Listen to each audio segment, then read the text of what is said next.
Hi, Terry here. I had a good day today. Got a lot of housework done, some laundry done, way too many hours on Facebook, but I do love watching those reels. There's a brother-sister that post every now and then. They look to be about the age of my younger grandchildren, and I like to think that they are as happy as they are.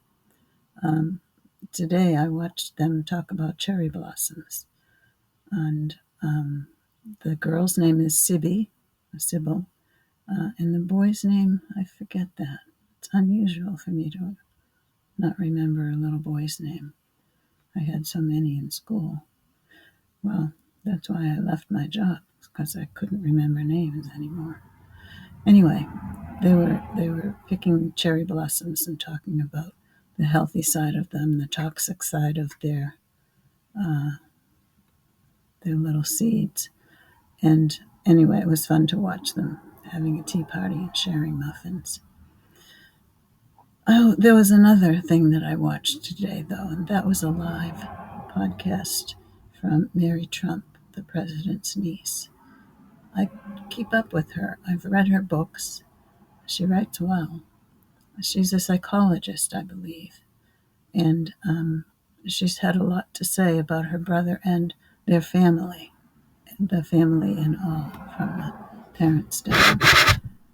And it's interesting to think about President Trump being part of a family and their effects on each other.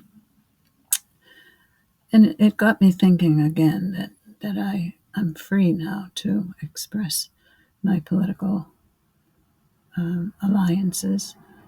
I'm a Democrat. I've always been a Democrat. I grew up in South Boston. It was the thing there. President Kennedy was our president. He came from a part of Boston, Cambridge. And I was 11 when he ran for office, 61, and became president.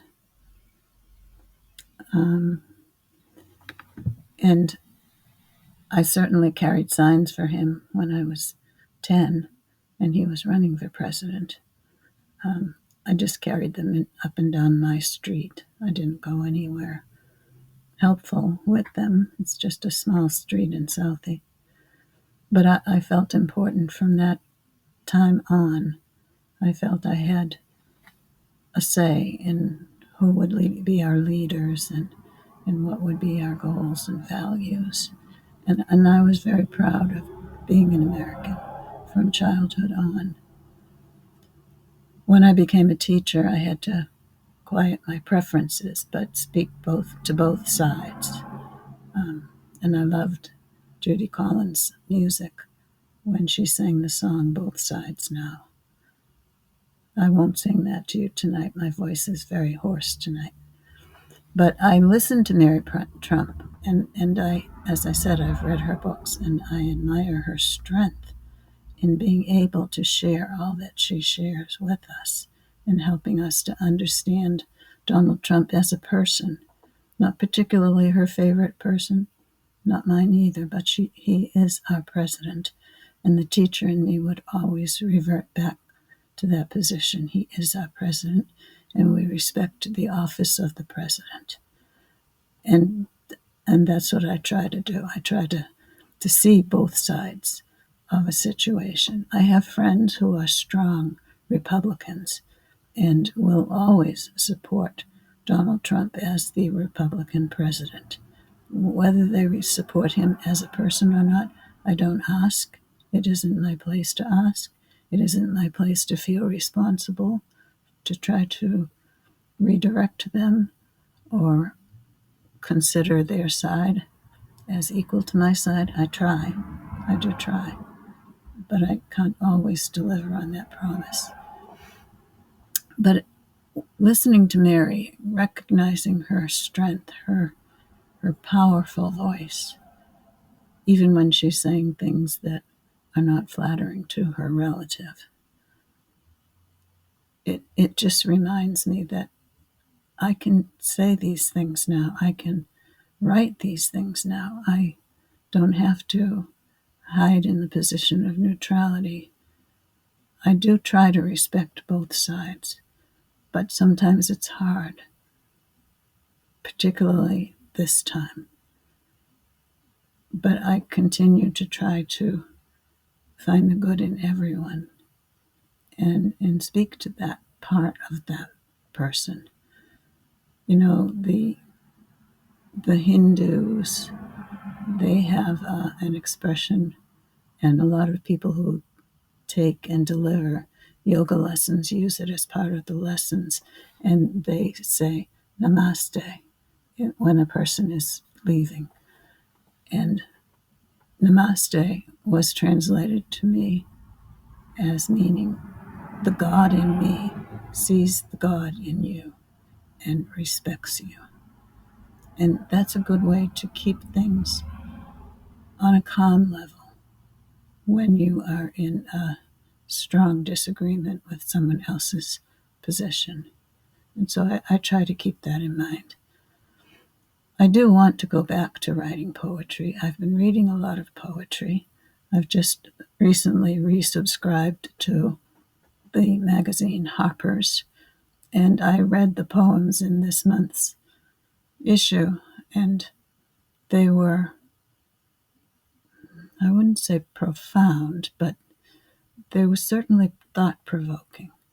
And they almost read more like a narrative of someone's life rather than just a poem. And I know a lot of my recent poetry has been a narrative of mine and Rick's lives together, and mostly in the form of a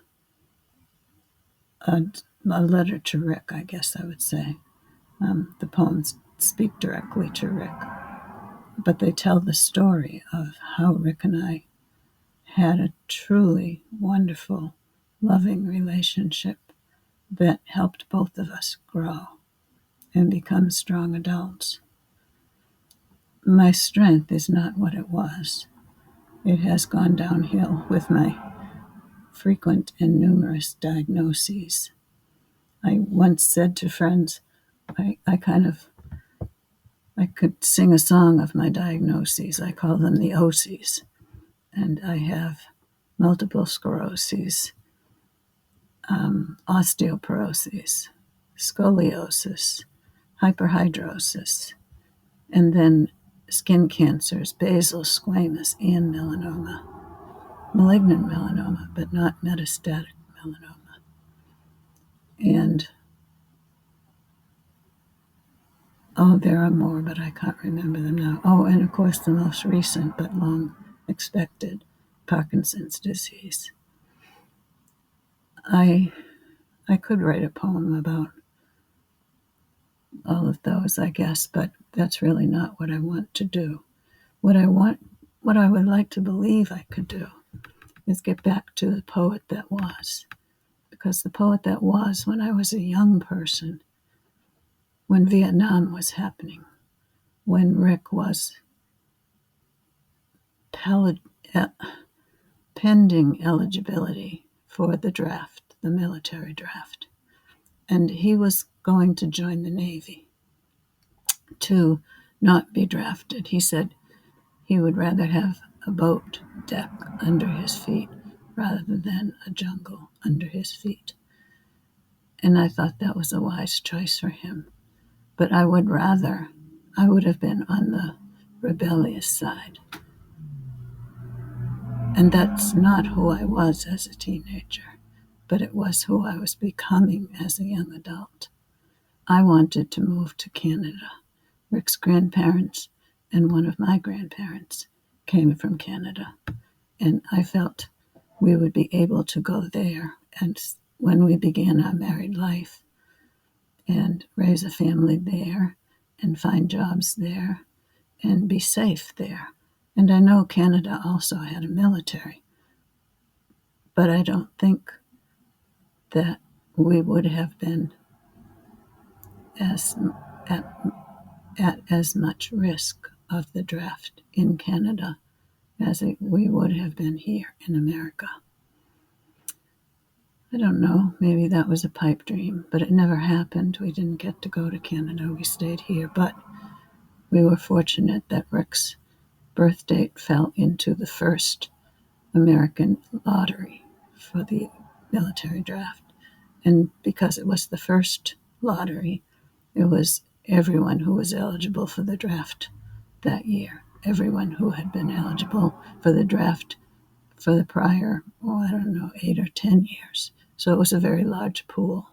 And he was fortunate to have received a number that was not at the beginning of the numbers. And so he was not drafted. And shortly after that, just a few years after that, the war ended and the military draft ended with it.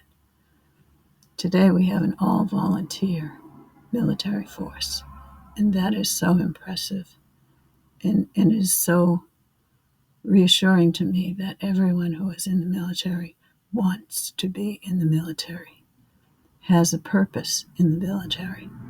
And I'm sure Rick would have felt that way had he been drafted. He would prefer the Navy to the Army, but in whatever stance, he would have been the man he is and would have done a good job. Instead of the military, he became a firefighter. And instead of the military, I asked Rob to become a firefighter or a police officer or an EMT or a paramedic, that he would do as much good here for our people as doing a military's job in other countries. And he respected my request, and he did become a firefighter paramedic. Anyway, that's not what I wanted to write poetry about. What I wanted to write poetry about was our political position right now, the value of a democracy versus an autocracy or an oligarchy. All of those terms that I used to teach as a history teacher come back now to haunt me, because I know that we are in a very questionable time period, and I should be using my voice to encourage people to choose democracy over oligarchy. Anyway, I haven't found the courage yet to put pen to paper and get that done. But the thoughts are in my head. They're rolling around up there. And that's good, because as they roll, they find a meter, they find a rhyme, and then become a poem, one that maybe I can share with courage. I'll work on it. You work on what you can do to help our country be the country it has always had the power to be. I don't know that we've ever been all that we can be yet. We're still making this a more perfect union, but we shouldn't turn our back on that goal. We should continue that. And I truly don't believe an oligarchy is a more perfect union. So I hope you'll think about that. Give that some thought. Try to remember what you thought of the United States when you were 11. When I was 11, I was so proud of our president.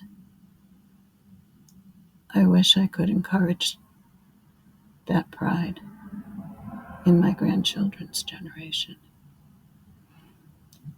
Okay, I'm going to sign off now and let those thoughts roll around in my head. I hope you have a good day.